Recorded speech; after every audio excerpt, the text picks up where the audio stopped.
our colleague from New Hampshire. Thank you so much, Mr. Chair, and thanks to you and the ranking member for holding this hearing, and thanks to all of our witnesses, not only for being here today, but for the work that you do.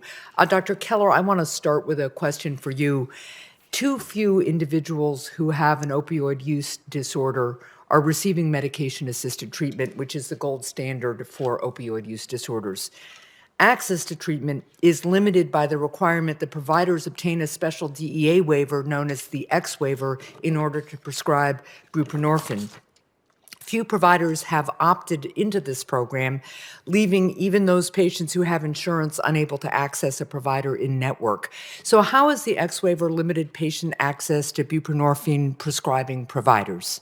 Well, Senator, thank you for this question, and thank you for your leadership on this issue. Medication-assisted treatment is the single most effective thing we can do to not just improve treatment, but save lives. Right. And our modeling has shown that we could save almost every life if we were to extend it out. And the X waiver is the primary barrier to that because it creates additional hassles that, by the way, those same providers do not have for the prescription of the opioids that cause the addiction. Right. I would also add, though, that if we don't have primary care-based supports like collaborative care, primary care-based behavioral health, we won't have the workforce to help them because it is hard to do MAT. No, I appreciate that. I think removing the X waiver is one of the critical barriers, and that's why Senator Murkowski and I have a bipartisan Mainstreaming Addiction Treatment Act, which would eliminate the X waiver. So I'm going to continue to push for that, but to your point, we obviously need this to be part of an integrated and collaborative care model. To Mr. Williams, because of the pandemic, the federal government lifted restrictions on medication-assisted treatment, allowing patients to receive remote care and take home additional doses of medication. How did these flexibilities affect treatment outcomes during the pandemic, and what lessons should we take forward as we consider the future of telemental health? Thank you for that question. We know MAT works. Numerous studies have shown us that. The COVID-19 pandemic gave us an opportunity to see how expanded flexibilities in telemedicine allowed individuals to be screened and put on treatment. The DEA and SAMHSA also made it easier to initiate and maintain MAT, and that was a way that people were able to access services. We saw that substance use treatment facilities offering telehealth services jumped nearly 30%. To 60% in 2020.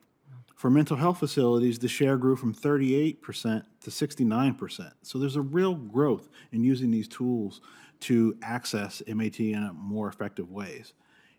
It's very early to understand the impact of these flexibilities, but we have promising data, actually from Texas, that shows that telehealth-initiated therapy and the restrictions that were lifted increased the prescription fills for individuals. Okay. So we have good data and evidence that's starting to show us that this is maybe a new way in which we can make MAT available to individuals. And I think there's a near-term opportunity to build on this progress to ensure that access is for as many people as possible in the future. Well, thank you for that, and I look forward to seeing us follow the data more and learn more.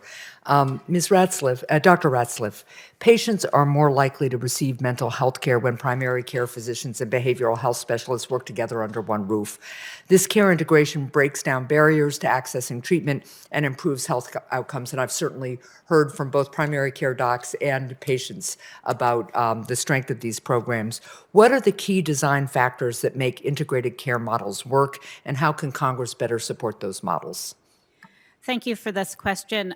I think there's a couple of key things. The first is that I think we really need a model of how to work together. I think the collaborative care model is a good example, but I would focus on a couple of the principles because I think there's been questions about broader integrated care models. And I would say one of the foundational pieces that maybe we haven't talked about as much is that really measuring that outcomes are actually achieved, and that's a really important piece that we want to make sure is part of any model of integration, that patients are actually getting the kind of care that will result in meaningful change in their life. So that's a really important piece. I think it's also important that there is payment mechanisms. And I applaud Medicare for introducing a mechanism to support collaborative care.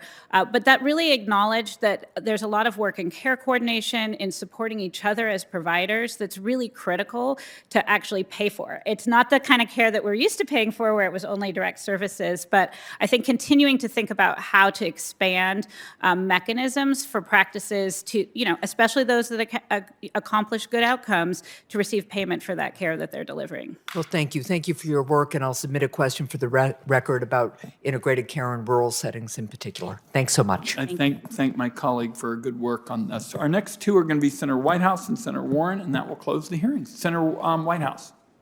Thanks so much, Chairman, and thanks for